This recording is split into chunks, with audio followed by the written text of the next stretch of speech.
Good morning.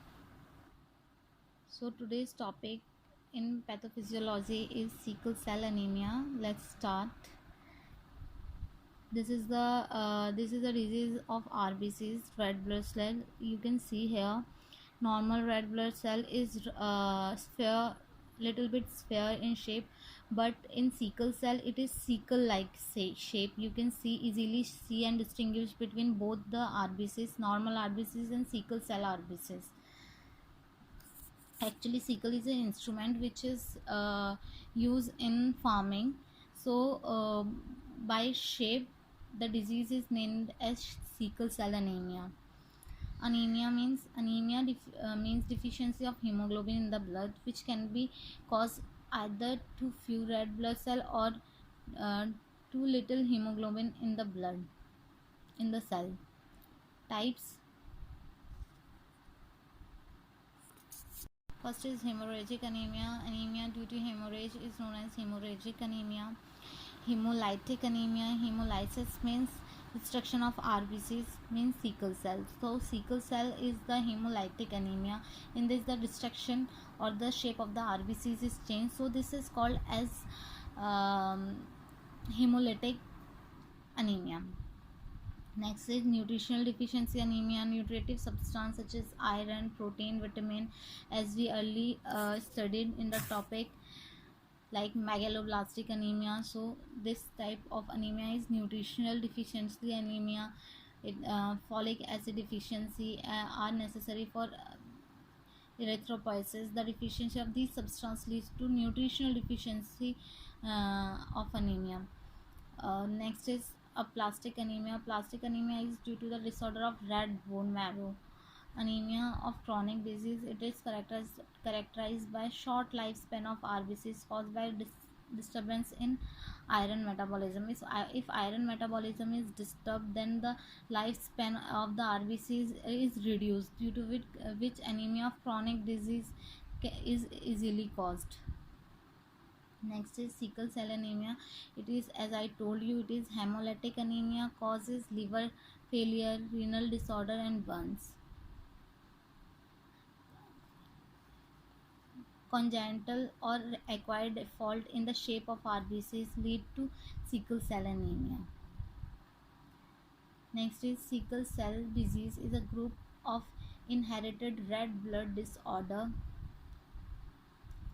Healthy red blood cells are round and they are moved through small blood vessels carrying oxygen to all part of the body. In sickle cell disease, the red blood cell become hard and sticky and look like sheet-shaped farm tools called sickle, as I told you. Sickle cell died early, which caused a constant shortage of the RBCs. Sickle cell can get stuck in blood vessels and block the flow of blood and oxygen to organ in the body. These blockades caused repeated episodes of several pain, organ damage, and serious infection, even stroke. So, if it got stuck in the blood vessels, if the cells are stuck in the blood vessel, then that blockage can cause severe pain, organ damage, or even stroke. Next is pathophysiology. It is caused by mutation in the beta globin gene. At sixth position, glutamic acid is replaced by valine. So you have seen the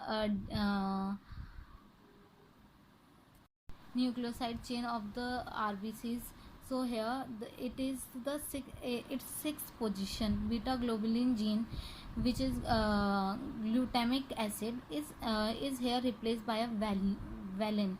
If glutamic acid is replaced by a valine, then the shape of the RBCs is changed into sheet shape, and which lead to the change in the size of the RBCs and cause sickle cell anemia. Red blood cell typically lives have a lifespan of 90 to 120 days, but the sickle cell anemia can only survive to 10 to 20 days. So RBCs have a lifespan of 90 to 120 days, but sickle cell only survive 10 to 20 days.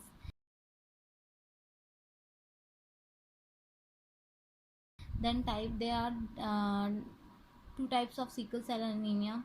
First is homozygous stage for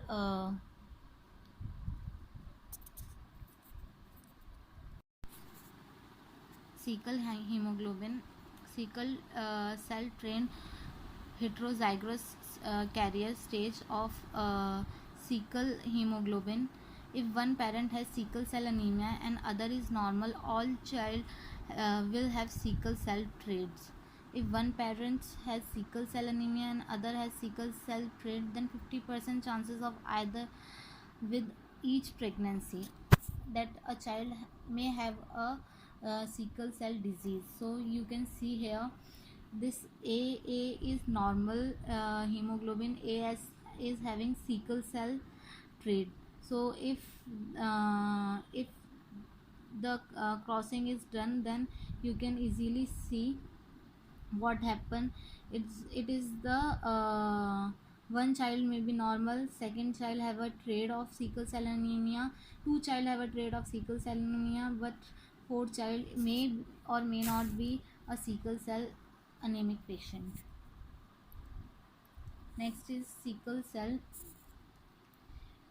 beta thalassemia, double heterozygote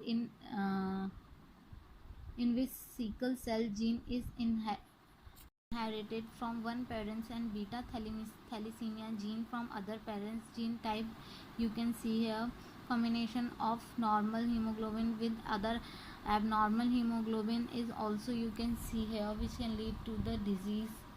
Next is loss of oxygen, polymer rod leading to sickled RBCs stick to the blood vessel, then hypoxia हो जाएगा which lead to the pain.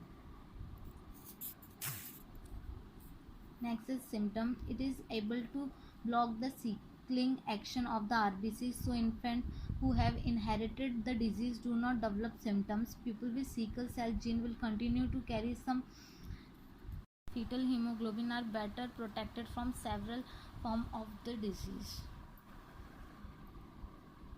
Next are symptoms. Symptoms are pain, vision blurring, jaundice,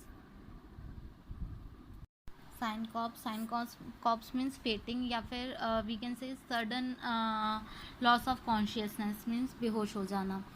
Then next is dactylitis means inflammation in the fingers or toe. It's dactylitis is mainly finger, neck stiffness and headache.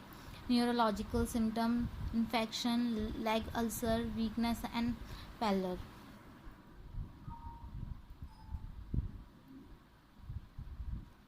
Next is diagnosis by peripheral Seymour sickling test, HB electrophoresis and PCR. We can diagnose the sickle cell anemia. Next is, so here we have completed the sickle cell. For any query you can comment below. Thank you.